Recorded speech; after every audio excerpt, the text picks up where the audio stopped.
గోదావరి అనే సీరియల్ అయితే రాబోతుందని మనందరికి తెలిసిన విషయమే. గోదావరి సీరియల్ ఏ టైమ్ స్లాట్‌లో ఎయ్యాలనేసి మన స్టార్ మా అయితే సతమతం అయితే అయిపోతాంది. కానీ ఒక మార్గం అయితే దొరికిందనేసి అయితే తెలుస్తాంది. ఆ మార్గం వచ్చి నైట్ 8 పీఎం అయితే అని తెలుస్తాంది. 'కార్తీక దీపం' సీరియల్ అయితే మనకు త్వరలో వెరీ సూన్ ఎండ్ అయ్యేదానికి ఛాన్సెస్ అయితే వెరీ హైగా ఉన్నాయనేసి తెలుస్తుంది. యాక్చువల్‌గా అయితే మధ్యాహ్నంకి షిఫ్ట్ చేద్దామనేసి అనుకున్నారంట. కానీ హీరో మన కార్తీక్ బాబు ఉన్నారు కదా! వాళ్ళు ఇండస్ట్రీలో పెద్ద పె పెద్ద పెద్ద పేర్లున్నాయి వాళ్ళకైతే. అంటే ప్రొడక్షన్ హౌస్‌లున్నాయి. అలాగే 'పొదరిల్లులో' నంబర్ 1 సీరియల్‌గా అవుతా ఉంది 'పొదరిల్లు' త్వరలో. ఇలాంటి మంచి మంచి ప్రొడక్షన్ హౌస్‌లు అలాగే పెద్ద పెద్ద హీరో మంచి టాప్ రేటెడ్ సీరియల్స్ తీశారు కాబట్టి వాళ్ళ సీరియల్‌ని మధ్యాహ్నం ఏస్తే అంత బాగుండదు అనేసి సీరియల్‌నైతే ఎండ్ జేయాలనేసి అయితే ఫిక్స్ అయ్యారని తెలుస్తుంది. అసలు ఎందుకు 'కార్తీక దీపం' సీరియల్ ఎండ్ అవుతాంది? అసలు అప్‌కమింగ్ ఎపిసోడ్స్ ఎలా ఉండబోతున్నాయి? అప్‌కమింగ్ ఎపిసోడ్స్‌లో ఏం జరిగితే 'కార్తీక దీపం' సీరియల్ ఎండ్ అవుతుంది అనే దాని గురించి ఈ వీడియోలో అయితే డిస్కషన్ అయితే చేద్దాం. వీడియోనైతే చివరి వరకు చూడండి. మీకు క్లారిటీ వస్తుంది. సీరియల్ ఎండ్ అవుతుందా? ఎప్పుడు ఎండ్ అవుతుంది? ఏమనేసి 'కార్తీక దీపం' ఫ్యాన్స్ అందరికీ థ్యాంక్ యూ సో మచ్. ఎందుకు థాంక్స్ చెప్తా ఉన్నాడు వీడు సీరియల్ ఎండ్ అవుతుంది అనుకుంటున్నారా? ఏమీ లేదు. మనకు ఈ రోజుకి మన ఛానల్ రివ్యూ స్టార్ట్ చేసి 2 ఇయర్స్ అయితే అయింది. ఆ 2 ఇయర్స్‌లో 'కార్తీక దీపం' సీరియల్ అలాగే 'బ్రహ్మముడి' సీరియల్ నేను ఎక్కువగా రివ్యూలు అయితే చేశాను. ఆ రివ్యూలు చేయడంతోనే మనకు ఈ సీరియల్ ప్లే బటన్ అయితే మనకొచ్చింది. అదంతా మీ చలవతోనే వచ్చింది. ఇక్కడ కార్తీక్ బాబు రీసెంట్‌గా ఒక ఇంటర్వ్యూ అయితే చేశారు. ఒక ఇంటర్వ్యూలో ఒక క్వెషన్ అయితే అడిగారు. ఏం క్వెషన్ అడిగారంటే, "సార్ 'కార్తీక దీపం' సీరియల్ ఇంకొక 1000 నుంచి 1500 ఎపిసోడ్‌లు ఎక్స్‌పెక్ట్ చేయొచ్చా? అసలు ఎన్ని ఎక్స్‌పెక్ట్ చేస్తారు? మీరు ఫస్ట్ అనుకునేటప్పుడు ఇన్ని ఎపిసోడ్‌లు తీయాలనుకుంటారా?" అనేసి ఒక క్వెషన్ అయితే అడిగారు. ఆ క్వెషన్‌లో మన కార్తీక్ బాబు ఏం చెప్పారంటే, జస్ట్, జస్ట్ 100 ఎపిసోడ్స్ వరకే వాళ్ళ దగ్గర స్టోరీ ఉంటుంది. 100 ఎపిసోడ్స్ వరకు స్టోరీ అంటే అదర్ సైడ్ నుంచి అంటే మనకు తమిళ్‌లో, కన్నడలో, బెంగాలీలో వాటిలోంచి మనం సీరియల్ అయితే రీమేక్ చేసుకుంటామని మనకు తెలుసు కదా! ఆ రీమేక్ సీరియల్ నుంచి జస్ట్ 100 ఎపిసోడ్ల వరకు వాళ్ళ దగ్గర నుంచి స్టోరీ అయితే తీసుకుంటారు. అంటే క్యారెక్టర్స్‌ని డెవలప్‌మెంట్ చేయడానికి కోసం. క్యారెక్టర్‌లు అంటే ఈ విధంగా 'దీప' అంటే ఇలా ఉంటుంది. 'దీప'కి పెళ్లయింది. ఒక బిడ్డుండాడు. 'దీప' భర్త వచ్చి ఒక మూర్ఖుడు అనేసి మనకైతే ఫస్ట్ చూపిచ్చారు. అదే 'కార్తీక్ బాబుని' చూపిస్తే 'కార్తీక్ బాబు ఫారిన్‌లో చదువుకున్నాడు. ఇక్కడ హోటల్ మేనేజ్‌మెంట్ చేస్తా ఉన్నాడు. హోటల్‌కి సీఈఓగా ఉన్నాడు' అనేసి 'కార్తీక్ బాబుని' చూపిచ్చారు. 'కార్తీక్ బాబుని' చూపించిన తర్వాత ఇంట్లో వాళ్ళ మెంటాలిటీస్ అంటే జోష్న మంచిదానిగా ఉండింది ఫస్ట్‌తో అయితే. మళ్ళీ మన పారిజాతం గారు మన జోష్నాని ఎక్కిచ్చి ఆకాశానికి ఎక్కిచ్చారు. ఆకాశానికి మునగ చెట్టుకి ఎక్కిచ్చారు. మునగ చెట్టు పై నుంచి ఇప్పుడు తోసేస్తారనుకోండి.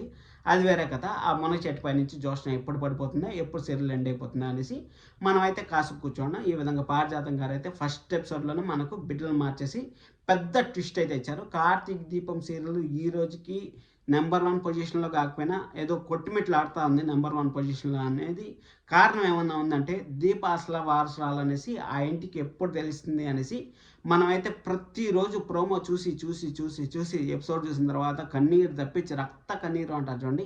ఆ విధంగా రక్త కన్నీరు తప్పించి మనకైతే ప్రోమోలో ఉండే స్టఫ్ అసలు 1% అంటే 1% కూడా మనకైతే ఎపిసోడ్‌లో ఉండట్లేదు కాబట్టి అదయిపోయిన తర్వాత మన 'కార్తీక్ బాబు' గురించి మాట్లాడుకుంటే రక్తం మరిగిపోతుంది.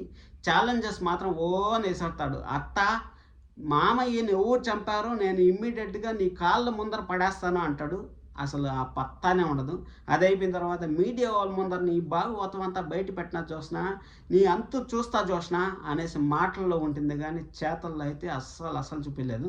వేరే అదర్ సీరియల్స్‌లో అన్నా హీరోలన్నా సరే ఏదో ఒకరోజు కాకపోయినా ఒకరోజు కన్నా భార్యకి మంచి చేయాలి. భార్య పైన ఎవరన్నా సరే చెయ్యెత్తినా గానీ, కొట్టినా గానీ ఏదో ఒకటి చేయాలి అనేసి అనుకుంటారు కానీ మన కార్తీక్ బాబు మాత్రం నాకేం దీప నిన్నన్నా అనుకోని, మా ఇంట్లో వాళ్ళు నన్ననుకోని, నన్ను నిన్నన్నా అనుకోని ఇలా చేతులు కట్టుకొని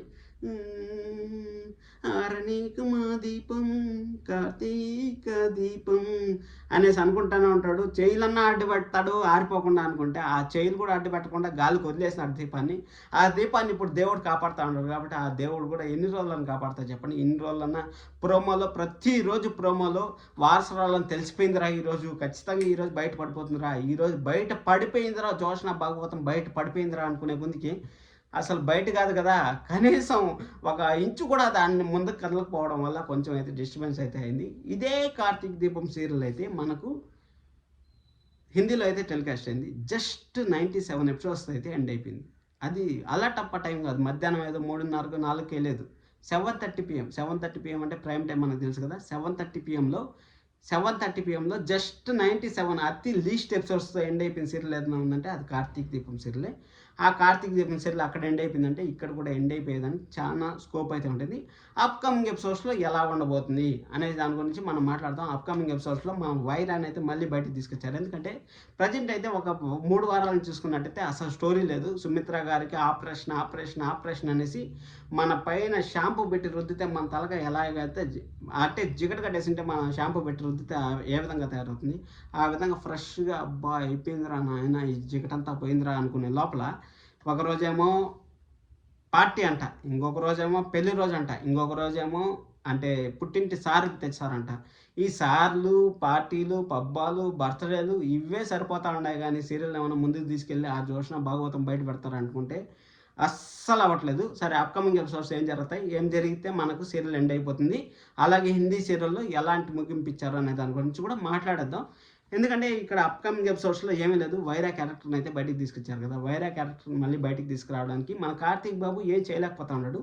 కార్తీక్ బాబు హీరోగా ఉన్నా కానీ అది బిగ్ జీరోనే అనేసి మనకైతే అర్థమైపోయింది, డైరెక్టర్ కూడా అర్థమైపోయింది. కాబట్టి ఇంకా జోష్నాని కొట్టాలంటే ఎవరో ఒకరు, అంటే జోష్న బాధితులు కాశీ అయితే అక్కడ భార్య దగ్గర అమ్మ బిచ్చా అనుకుంటా కాశీ అలాగే స్వప్న మధ్య ఏదో కూరల కరివేపాకులాగా టేస్ట్ కోసం వాడుకుంటారు చూడండి. ఆ ఎపిసోడ్ కోసం వాళ్ళ మధ్య ఏదో కన్వర్జేషన్ స్టార్ట్ చేసి ఆ ఎపిసోడ్ కోసం అయితే ఆడుకుంటా ఉంటారు. కాబట్టి వాళ్ళు కలిసిపోయినారంటే ఇంకా ఆడికి వాళ్ళ కథ సమాప్తం అయిపోతుంది.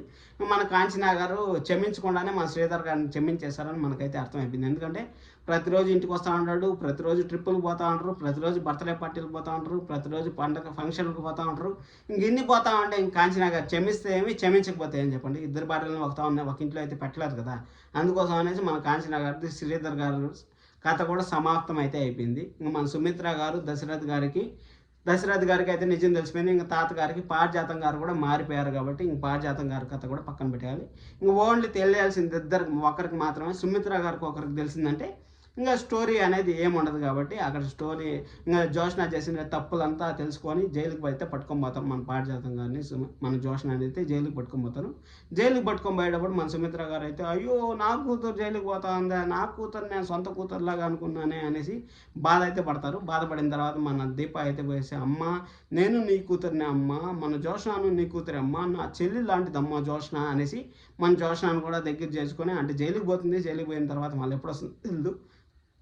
అది హిందీలో అయితే జరిగింది. సేమ్ తెలుగులో కూడా ఇదే విధంగా ఉంటుంది. మన సుమిత్ర గారు మన కార్తీక్ బాబు ఎలాగో బయట పెట్టారు కాబట్టి మన వైరా అన్న వస్తా ఉన్నాడు. వైరా వచ్చి నిజాలు అక్కడ హోటల్లో జరిగిండేది ఆ ఫుడ్లో ఎవరైతే కల్తీ చేశారో అంటే విషం కల్తీ చేశారు, ఫుడ్ పాయిజన్ అయ్యేలాగా చేశారు అనేసి మన వైరా వచ్చి ఇంట్లో అందరి ముందర చెప్తాడు. ఇంట్లో అందరి ముందర చెప్పిన తర్వాత మన దశరథ్ గారు అయితే జోష్నా అనరాని మాటలు అయితే అంటారు. అనరాని మాటలు అంటే మన సుమిత్ర గారు అయితే వచ్చి అడ్డుపడతారు. ఏంటండి మీరు నా కూతురుని తప్పు పడతా ఉంటారు, అక్కడ హీరోకి హీరోయిన్కి అస్సలు ఇన్వాల్వ్మెంట్ ఉండదబ్బా, గుర్తుపెట్టుకోండి. హీరోకి ఏందబ్బా మా కూతురుని తప్పు పడతా ఉంటారు, అసలు జోష్న ఏంది, మీరు మాట్లాడేది ఏంది, అది కార్తీక్ చేస్తాడు దీపా చేస్తుంది కదా, నువ్వు ఆపుదు సుమిత్ర అనేసి అంటాడు మన దశరథ్ గారు. మన సుమిత్ర గారు అయితే ఆపుతారు. ఆపిన తర్వాత అసలు జోష్న నా కన్న కూతురే కాదు, దీప నా కన్న కూతురు అనేసి పెద్ద పెద్ద డైలాగులు అయితే చెప్తారు. అక్కడ దాస్ గారిని పిలుచుకొస్తారు. అలాగే రిపోర్ట్లు అంతా ఉంటాయి కదా వీళ్ళకు, బోన్ ట్రాన్స్పోర్టేషన్ ఆ రిపోర్ట్లు అంతా ఉంటాయి కదా, ఆ రిపోర్ట్లు అంతా తెచ్చి తాతగారి ముందర అయితే వేస్తారు. తాతగారి ముందర వేస్తే తాతగారు వచ్చి పారిజాతాన్ని కాల్ చేస్తా అనేసి, నాన్న నువ్వెందుకు పారిజాతం గారిని కాలుస్తావు, పోలీసులు ఉన్నారు, పోలీసులు చూసుకుంటారు, వదిలే నాన్న, వాళ్ళు చేసిన పాపానికి వాళ్ళే పోతారు అనేసి మన దశరథ్ గారు అయితే అక్కడ చెప్తా ఉంటారు. ఇంక మిగిలిన వాళ్ళంతా నార్మల్గా అయితే అట్లా చూస్తూ ఉంటారు. కానీ మనకి ఎపిసోడ్లో మాత్రం చుమ్ చుమ్ చుమ్ చుమ్ చుమ్ చుమ్ అనేసి మనకు చూపిస్తూ ఉంటారు ఒక్కొక్కరి ఫేస్లు. కానీ మన కార్తీక్ బాబు దీప అయితే ఏమీ చేయకుండా మన వైరా అయితే అన్నీ వచ్చి చేసేసి మన జోష్న జైలుకి పట్టుకొని పోతారు, పారిజాతం గారిని జైలుకి పట్టుకొని పోతారు.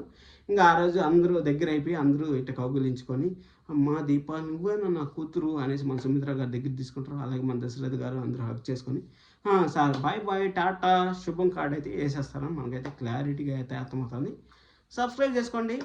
అలాగే మీరు అంతా సిల్వర్ ప్లే బటన్ ఇచ్చిందని థ్యాంక్ యూ సో మచ్. ఒకప్పుడులో కార్తీక్ దీపం సీరియల్ రివ్యూ చెప్తా అంటే అసలు ఎంటికల్ రోమాలు నిక్కబొచ్చుకునేటివి అలా ఉన్నింది. కానీ ఇప్పుడు చెప్తా అంటే మాత్రం ఏదో కామెడీ చెప్తా అన్నట్టుంది. మంచి స్టోరీ వస్తే మాత్రం ఖచ్చితంగా మంచిగా ఉంటుంది. మంచి స్టోరీ డెవలప్ చేయాలని నేనైతే ఎక్కువ ఆశిస్తాను. ఎందుకంటే కార్తీక్ బాబుకి దీపాకి ఉండే పేరుకి ఇప్పుడు వాళ్ళ మధ్య ఆ పేరే లేకుండా తీసేస్తా ఉంటారని కొంచెం డిసప్పాయింట్ అయితే అయ్యాను. సబ్స్క్రైబ్ చేసుకోండి, లైక్ చేసి వీడియో చూస్తున్నాను. Thank you so much, love you all.